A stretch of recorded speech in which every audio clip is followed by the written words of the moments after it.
Welcome back, everyone. I'm JTXRP, and today we're going to be going over why I like XRP. And there's several reasons to this, and there's several reasons why I think it's a good investment. Again, none of this stuff is going to be financial advice, but I love to talk to my friends about XRP, and I think a lot of you do too. So I'm going to create a series of videos that will help break down in layman's terms where things are at, why we think the way we think as XRP holders. And so that whenever if you're getting this, and if a friend has shared this with you, this is why this is this series. This is going to be the first in the series, and we're just going to go ahead and address the elephant in the room. But again, before we get started, none of this is financial advice. Of course, make sure to like, share, and subscribe so you can hear more about XRP and all of its greatness, as well as different projects that are spawning off of it on the XRP ledger.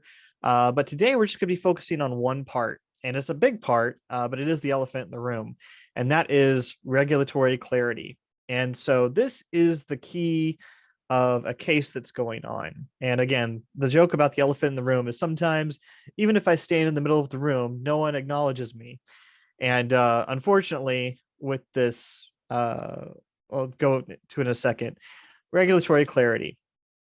We know when things get clarity and regulation that allows safety and mass adoption to come in, because usually people are protected by the government or some other regulatory agency to some respect, and they're like, oh, I get the warm and fuzzies now, I feel safe, this is good stuff, this is not high technology anymore, I can go and do this. And so that this may be where you're at right now. I don't know when you're watching this video. Right now it is April of 2022, and the SEC has got the XRP stuck in a case. But again, this is going to be all the links in the description. Everything you need that I'm talking about here today is right here. So if you want to go down doing your own research, I've got links down here to get you started. But this video is for you viewers to get reasonably caught up with the case, to understand a little bit about regulatory clarity and the issues, the possible resolutions, the timelines. I'm going to go over all of it. I'm going to let you on. So by the time you're done with this video, you're going to know the players. You're going to have a decent understanding about where the case is and a little bit about where we've come from. But there's been a lot of delays and a lot has gone on. So again, I don't want to keep beating a dead horse, but there's a lot to this case. It's a very deep rabbit hole, but you're going to have an overview of it here. So if you're interested in XRP, this is going to be for you. If you're just getting into it, this is going to be for you. If you are an XRP holder, you might have heard a lot of this stuff before, but again, this is for you to share with your friends who want to learn more about XRP. And so we're going to start here. And so on our step to regulatory clarity, there is this lawsuit that has happened. Uh, if you've probably heard of Bitcoin. It's the most popular and widely known cryptocurrency, what I like to call the grandfather of them all. Doesn't do a lot well, in my opinion, in terms of the technology side, but it has its place and it has the marketing. let's be real. And second to that is Ethereum. And you may not, this is black token right here next to it. It's down in color on this graphic. I'll just park here for a second. So Bitcoin is just Bitcoin. Nothing is launched off of it that I'm aware of. Like there's nothing. Again, it says it on here. You can transfer it out of the exchange. You can look at it in your wallet. You can transfer it back to the exchange, and that's basically Bitcoin. But Ethereum, it's an ecosystem. It's not just a token itself. So it has, I don't know how to like what I would compare it to, like Microsoft versus like back in the day a computer, basically. Like there's tons of tokens that are spawned off of the Ethereum ecosystem, and there again you can see a lot of them here. Probably kind of blurry, but you get the idea. And of course, there are thousands more, as it says down here, thousands more. And there's new tokens being created daily. And then again, this is an ecosystem. But again, we're here to talk about XRP. But there was a speech. The reason I'm bringing this up is that if you're a new XRP holder, you'll probably hear about the speech or the Hinman speech. And so we're going to get into that here. And this speech gave clarity to a degree to these two tokens and essentially to this ecosystem. And people moved forward, exchanges moved forward. So people can buy, sell, trade all these tokens on exchanges. Well, whenever the lawsuit hit, XRP was not among those in that speech. And we're gonna go into this briefly here. So this is William Hinman. He was the director of corporate finance and brought in by Jay Clayton, formerly of Simpson Thacher. And Simpson Thacher is a member of the Ethereum Alliance. So if you go back up here, Ethereum, the Ethereum ecosystem, the Ethereum Alliance. Okay, so he's tied to this ecosystem, and he gave a speech that gave clarity to the market. And now that speech has been debated. The SEC themselves have denied it and then accepted it and gone back and forth. I don't think we have a clear stance because they've gone back and forth at this moment in time. And it is a little unclear. They can't really have it both ways. So we're waiting to hear more about that. Again, I put the link to it in the description here, but he was essentially asked why Bitcoin and Ethereum are, okay, as opposed to every other cryptocurrency. And the answer was, but when we looked at Bitcoin, or we look at either Ether and the highly decentralized nature of the networks, we don't see a third-party promoter. Where applying the disclosure regime would make a lot of sense. So we're comfortable in some sort of viewing these as items that don't have to be regulated as securities. So that was his take. Again, you can go watch the full video. It was forget who's doing it here. In CNBC television looks like. And so you can go watch the interview. We're not going to cover it here, but this is the speech that was given that gave these two clarity. And at the same time, and we're also going to discuss these 63 emails that happened before this speech here. So remember that because we're going to come back to it. But they have not handed these 63 emails over either. So again, we're going to come back to that. But again, the Ethereum and Bitcoin got a speech. XRP got a lawsuit. And this lawsuit happened on the most shadiest of circumstances. Like from my understanding, that, and we'll get into this guy crossed party lines. The lawsuit was filed on the last day of someone's being in office, like the last day, at the very last moment, this lawsuit happened, and then he walked out. We'll go into more details. Again, this is just part of the rabbit hole. But again, why are we covering this? Because this lawsuit is happening, and the thing is that this lawsuit could be so powerful because, from my perspective, and you can go do your own research, but the SEC doesn't have a leg to stand on in the case. Really doesn't look like they're going to win anything. So this could be huge. This means that there's a judgment that XRP is not a security, and if it's not a security, it's not a stock. So we can trade it as a currency. So again, regulatory clarity. Let's take a quick look. So this is the global crypto owners research. Global crypto owners reached, and it is 295 million. This is in December of 2021.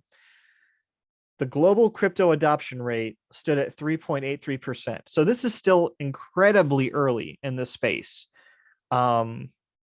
We see that only 5% of the world's population is into this, period. I mean, we're at April, I guess it's April 28th, technically. We're about into May. So that might have gone up. You'll have to go back and do your own research on it. But still, we're extremely early in this space. And XRP, we'll just go and take a look at it here in a second. It is, let's go to coin market cap here. So XRP is sitting at 63 cents and change. So still incredibly low. Thankfully I got in earlier, and this is still extremely early. But that's what I'm trying to get across. It's extremely early. That being said, let's take a look back here. And what we're going to see is that, again, extremely early, 295 million people are into this, but not XRP. This is just who own crypto. And most of that's probably going to end up being Bitcoin or Ethereum at the moment. And we know that there's this chasm in adoption, right? So the innovators are 2.5%, the early adopters are 13.5. So if we look down at this 5% right here, we're still in the stage, right? So we're still right here, but there's some things in XRP in particular that I feel like we're right here. And that's because we're probably, XRP holders are probably not in this stage yet. Like people are mostly into Ethereum and Bitcoin, and that's what you hear about. You don't hear about XRP as much. And so that's probably why you're here and listening to this. So this is the chasm, early market versus mainstream market. And we can see here that, of course, once regulation hits, it's probably too late. That's not necessarily the case for XRP, because you can see the curve off putting here. Like it's really just going to be the start for XRP, because XRP is supposed to be a bridge currency. And I talk about that in another video I'm going to create, where I talk about the technology, what the currency is going to be used for, and many other things as to why I love XRP. And I think it's going to be amazing. But in terms of early adoption, like guys, I still think like we're down here, or at the very least in the second form, right, really early right here, because yeah, that's just where my perception, again, not financial advice, but this is where I feel like we're at. And if you want, go watch the other videos, you'll see exactly why in terms of the adoption. But regulatory clarity could help the banks, which is this primary use case. In terms of Ripple, it's being used for many other use cases as well. But Ripple has a product, and Ripple is the company, and that say created XRP. It was actually gifted to Ripple, I think maybe by another Ripple company. I'm gonna have to go do some research, and I'll get back to you, and I'll be in another video. But I remember there being more to that. I just can't remember it offhand. That being said, this is a map on Ripple's website about who uses, and you want to keep your ears attuned to on-demand liquidity. That is Ripple's solution for cross-border payments that turns, hours, days, weeks into 3 to 5 seconds. And so that's the power we're going to be talking about here. But you can see Australia, the Philippines, I thought Japan was using it, but it seems like it's not turned green. And looks like Mexico. Like everywhere else is using RippleNet, which is not using XRP, to my understanding. Again, on-demand liquidity, that product is what's using XRP. And again, go watch my other videos on all the use cases, but we're talking about adoption here and about regulation. Now, these other countries, and I think most of Europe, it's a currency. Like we're still waiting for that designation in the United States. So it's real. Like once we have, again, the US dollar is the standard right now for everywhere. And as soon as the US moves, I really do believe the rest of the world will move a lot faster. But right now, the US, because of this lawsuit, is getting left in the tracks, or left in the dust, should I say. And I wanted to give you this global picture of where things are at. Because as soon as this turns green, guys, as soon as this US turns green, like we'll just see ding, ding, ding, ding, ding, ding, ding. Like it will go, I believe it will go nuts. And so that's just, again, it's just my thoughts. But this is also a picture of, again, the use case that Ripple is trying to replace, and that is Swift. And so if XRP is sent across the world instead of messaging systems for other currencies, which it's again, on-demand liquidity is that product, like that is going to be amazing. But I wanted to kind of give you these images that I've had stored and the overall picture of where things are at here. So now let's get to the players of the game. So you've already met William Hinman. And so, yeah, he was actually brought in by Jay Clayton, the former head of the SEC. And he also formerly worked for Sullivan and Cromwell, who represent, guess what? An Ethereum-based company called Consensus. And they're both tied to Ethereum, as I talked about before. Joseph Lubin, this guy, seems like a nice guy, except for so many things.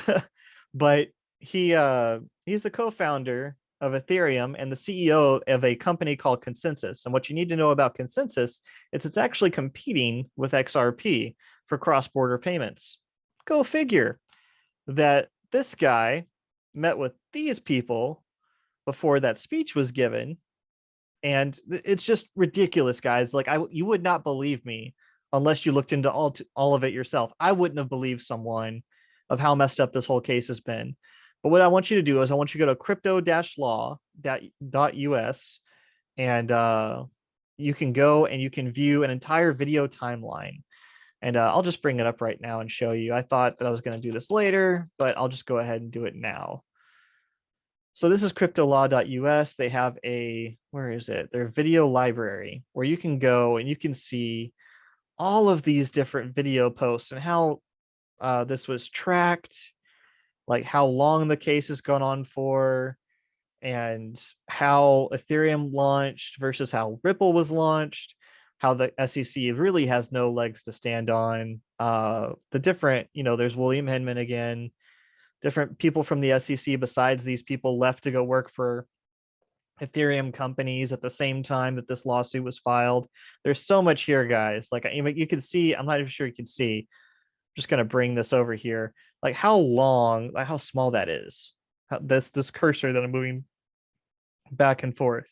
Like there's so much on this timeline. You go study for days. If you haven't been a part of it, it's a lot to catch up on. But again, these are just the players. So William Hinman, Director of Corporate Finance, the former head of the SEC, Jay Clayton, Joseph Lubin, the co-founder of Ethereum and Consensus that competes with Ripple, and the new head of the SEC that we were hoping was going to actually do something. Like we hoped that this guy was going to be our white knight and be like, these guys, they just shenanigans. I don't know what they did. We're going to set it right. No, he did not do that at all. You know what he did? Nothing. And he talks out of his side of his mouth. He has been just horrible. And it's like he denies everything. It's like wants to sweep it under the carpet. And the Ripple lawsuit is still ongoing. And yeah, we don't like him. You can find more out why later, but the more you look into him, develop your own opinion. So again, it's the SEC, the Securities and Exchange Commission, suing Ripple. So these are the Ripple participants. You got Brad Garlinghouse, incredibly stand-up guy, like doesn't talk bad about anyone. Like he is like, I want to be as diplomatic as he is. Like that, if I could, that would be my goal. Like I look up to this guy. But again, go watch the videos, develop your own opinion. Like it is, anyways, going on. So what is he accused of? The SEC accused him. The agency alleges that two men personally profited about $600 million and ignored legal advice that cryptocurrency could be considered an investment contract and therefore a security.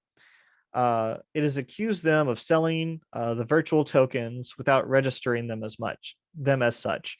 And this is the CEO. Sorry, this is not CEO. I believe he's the co-founder of Ripple. I've got that misspelled there, but he is Chris Larson. And he's accused of essentially the same thing. So they are being sued, as well as Ripple, for selling illegal securities. But that's not it.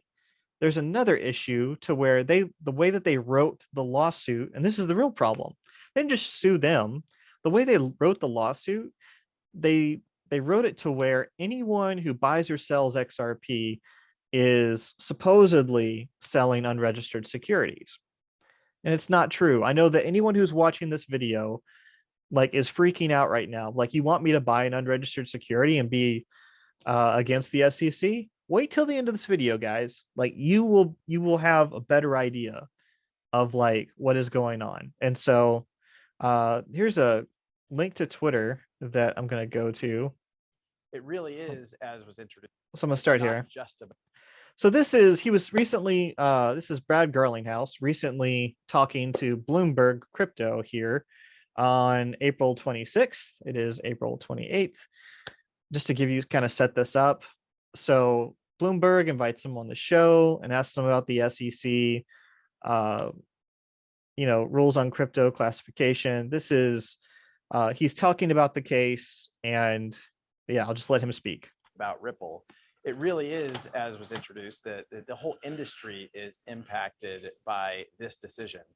And the core question, as was kind of set up at the beginning, is boils down to a 1946 Supreme Court case that has become known as the Howey test, a test to determine is something a security or not.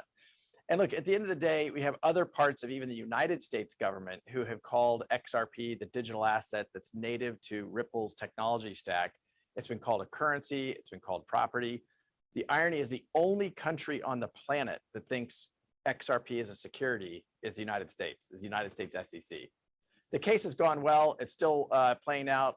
You know, the SEC, in our judgment, has certainly moved slowly. Typically in these situations, when the SEC brings the case, they want to move quickly. They have been dragging their feet. Gary Gensler said recently publicly that justice delayed is justice denied. And unfortunately, justice is being delayed here by continuing efforts by the SEC to push things out. And so there's that. Justice delayed is justice denied, right? You heard it from Brad Garlinghouse himself. So let's take a look at some more of the players here real quick. So we have John Deaton, who cannot brag about this guy enough. He is just amazing. He's the lawyer representing 60,000 plus XRP holders for one in the SEC versus Ripple case. And you're like, huh, so are people being sued by the SEC? The answer is no. We're like filing, John Deaton put together a class action lawsuit against the SEC, and 60,000 plus of them, including myself, have joined. And I can put the link in the description below if you would like to join that lawsuit as well. It is ridiculous. The SEC is supposed to protect consumers. Instead, we have 60 plus thousand people who were harmed by the SEC, who, with John Deaton's representation, we weren't able to join the case, but we do have what's called amicus status. And that's where I guess we can give an opinion and weigh in on some things, but you can listen to more to John. I'm not a lawyer. John Deaton is. You can listen to more him about that. None of this is legal advice, but he is the creator of crypto-law.us, which is what we looked at before with that timeline that you can go look at. There's articles there. There's document library. There's so much there, guys. It is ridiculous.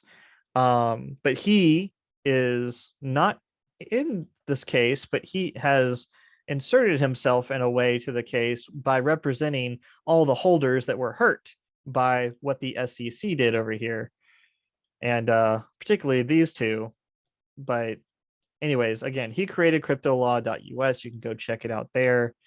Again, other people in the crypto community that you may want to follow besides John Deaton and myself, make sure to like, share, and subscribe, right? Is Jeremy Hogan. Jeremy Hogan is a fantastic lawyer and influencer that has put out several videos helping laymen's like myself to understand the fancy law talk that goes on, as well as James K. Filan and Fred. I'm sorry, Fred, I don't know your name as well. Rispoli? I'm going to go with Rispoli. If I butchered it, I'm sorry. But he comments on the case regularly whenever there's a huge update that comes out. He breaks it down in his videos. Both or all of John Deaton, James K. Filan, and Fred are usually talking about the case quite regularly on Twitter when documents drop. So you might, if you're interested in XRP, you want to be following these guys. Again, their links will be in the description below. But these are the players. James K. Filan is, of course, always putting out the documents. And usually that's where conversation starts, is because John Deaton shares it out and Jeremy commented on it. Fred is now too. Fred is a lawyer, and Fred specifically actually is a lawyer and influencer that was going to create a class action against these two shenanigan people over here, Jay Clayton and William Hinman, that filed the lawsuit. He was going to file a class action against them.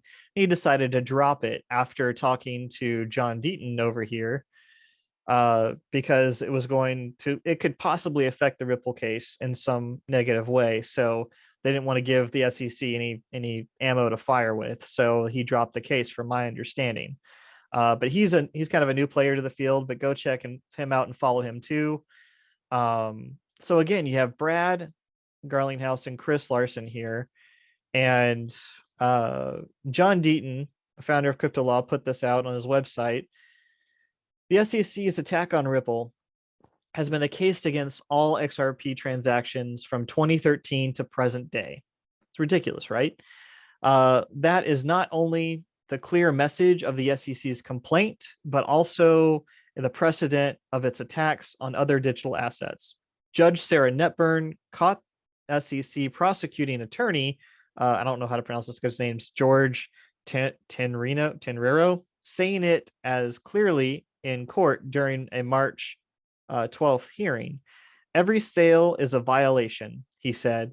Judge Netburn, which is the judge in the case, of course, pressed Tenrero, presumably under this theory, then, every individual in the world who is selling XRP would be committing a Section 5, and which is of the Securities Act of 1993, which is a violation based on what you just said. Tenrero scoffed at the judge's question, saying that retail holders of XRP are protected under the exemptions of Section 4, and only the issuer is a legal target. So what this means is that the exchanges could be a legal target, for one, and that's why whenever this case was filed in 2020, the the price of XRP dropped because no one could buy it anywhere. And right now, all you can buy it is on Upholds. And thank you, Uphold, for keeping selling it. Otherwise, U.S. purchasers would have to go through even more hoops. And we says, well, we know this isn't true. What is worse, the SEC also knows it isn't true, and that's why they are stalling, which we'll get into that here in a second. But if you're interested in like another great video, and this is, again, I promote other content creators' videos, not just my own. The SEC, you can go look for this video in the description, how the SEC hurt XRP investors at just the right time. So I really want you to go, and if you're interested further in XRP after this video, which I hope you are, go back and listen to this video, and it'll go in. This guy does great technical analysis. He goes back to exactly the time of the lawsuit. He goes into many details that I'm going to go into future videos about. You heard a little bit of the technical boost there, that the issues with Bitcoin and Ethereum. I won't say they're legion, but there's a lot, as well as how they got their clarity, right?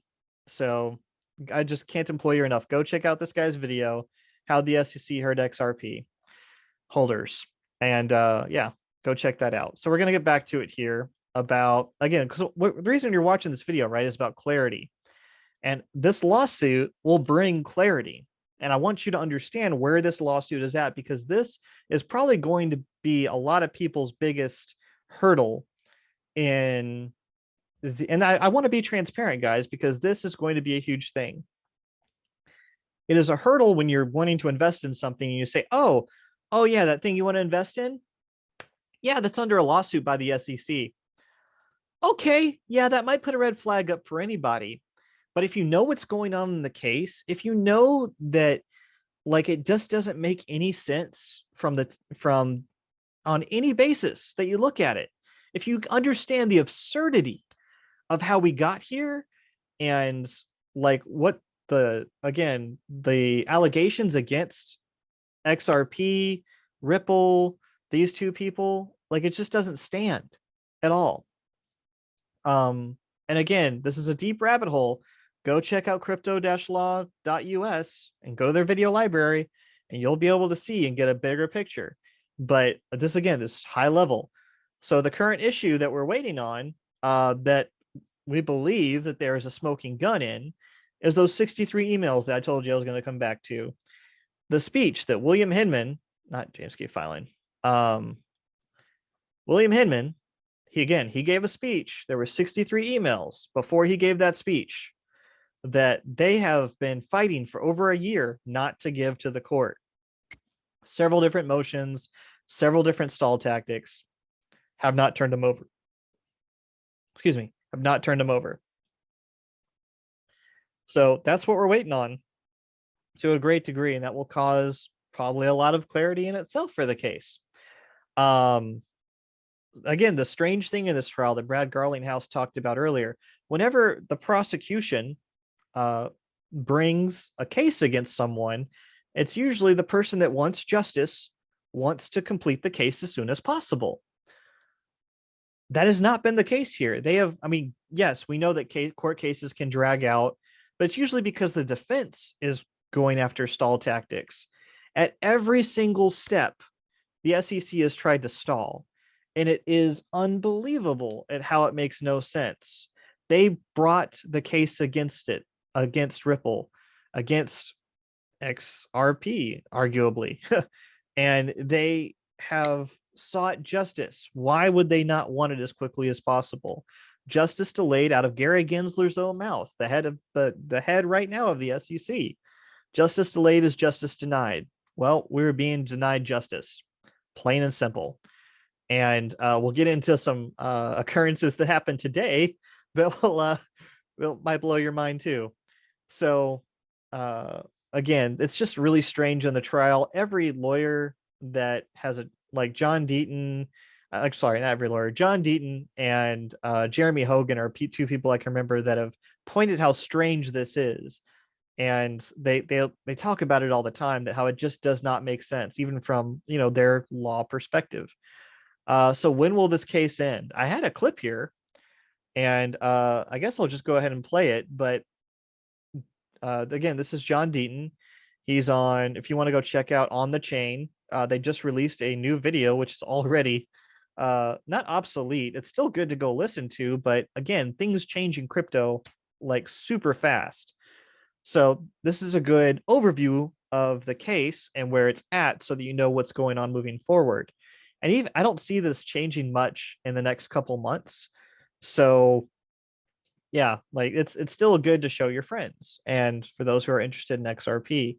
But we think we're going to get what's called summary judgment in June of 2023, or we did at one point, because there were again some delay tactics. The SEC and Ripple were coming up with a schedule that they had to submit to the judge.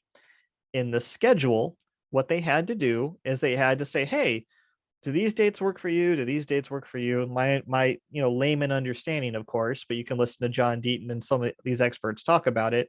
But they essentially agreed, yeah, these are the dates. And what that did, and this in the video you'll watch, John Deaton talks about how, yeah, this pushes summary judgment, which is where they don't have to go to trial, but the judge can make a judgment on the with the evidence there in April of or April to June of 2023. Now, don't get me wrong, that seems like a long time away and gets you a good understanding of how early you are in this space in terms of regulatory clarity. But just today, actually, something happened, and this changed again. But this changed in the good way. We haven't seen this with all the stall tactics the SEC has done. This is the first time that something has happened good in terms of those stall tactics, at least that I can remember. I'll just read James K. Filan's Twitter post here. XRP community, SEC.gov versus Ripple. Judge Torres modifies the proposed calendar. Again, Ripple and the SEC agreed on a calendar. And from what I understand, the SEC kind of had Ripple, by the cojones here. They could delay them further. And Ripple basically, from my understanding, had to go with whatever the SEC said. They don't have much negotiating power because, again, they're the defendant. Again, that's just my understanding. You can go listen to John Deaton talk about it more. But the motions to exclude expert testimony must be fully briefed by August 30th, 2022. The motions for summary judgment must be fully briefed by November 15th, 2022. That is a lot earlier than April and sorry, just I forget what I have up here. So I write down April to June of 2023. This is November 15th of 2022, guys. It's just got a lot sooner. Well, pressure is on the SEC now. And so what we've seen previously in the case, from my understanding, is the judges in the case give the SEC what it wants.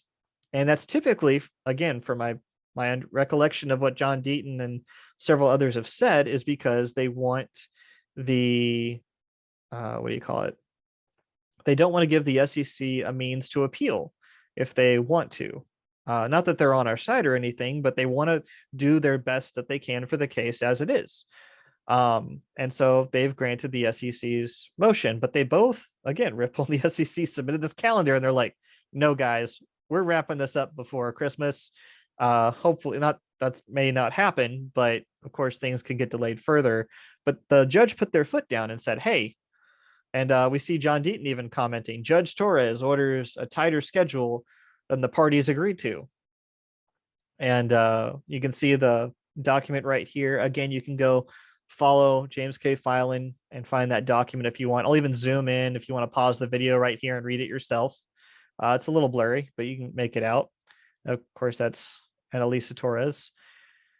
And of course, this is how we all feel, right? 66,000 plus XRP holders are just waiting for justice, while the SEC digs itself a hole. Hope it lies there too. It gets buried, but don't wish harm on anybody. Just figuratively, jokingly speaking. The Jeremy Hogan, who again is another lawyer that contributes, said, "Oh, that's pleasant surprise. Judge Torres has, I don't know how to pronounce this Latin, sua sponte, fancy Latin for because she wants to and can, moved up the schedule for summary judgment briefs to November 15th. What do you take from that? She wants the Ripple SEC versus SEC case over before Christmas. He said it, not me. I really hope that's the case. We were hoping it was going to be done by, May this year. Would have been a great birthday present. But we also have Fred here. I copied his stuff twice. Let me just move this over here. All right, so we have Fred who weighed in on the same post and said, Judge Torres order from James K. Filan, FinLaw, is great news and has changed my timeline estimates. Remember, litigation changes fast, so new facts equals new evaluations. First, I love how Judge Torres didn't rubber stamp the timeline proposed by the two parties. I did not expect that at all. And he continues, there's JTXRP, by the way, go follow me on Twitter and subscribe to the channel.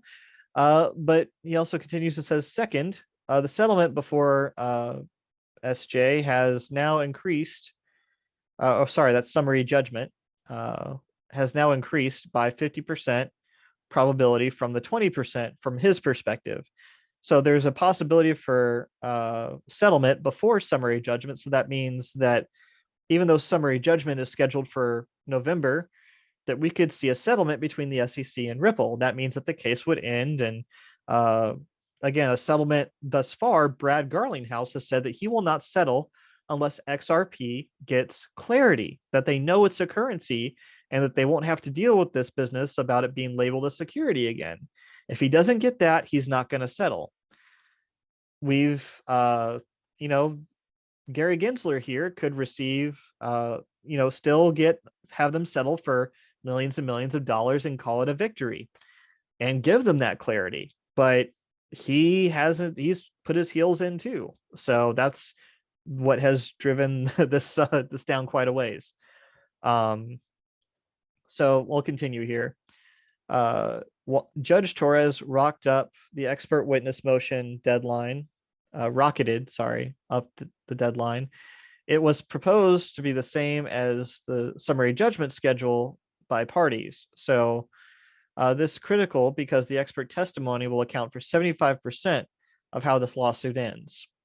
With expert issues done before summary judgment, all parties will have a better understanding of their chances at summary judgment. If necessary, trial, crushing blows, or victories on what a party's expert can testify to significantly impact litigation strategy. Crippling losses by SEC on this front will be really put the leverage on the SEC to settle. And now this will be front loaded before summary judgment decision.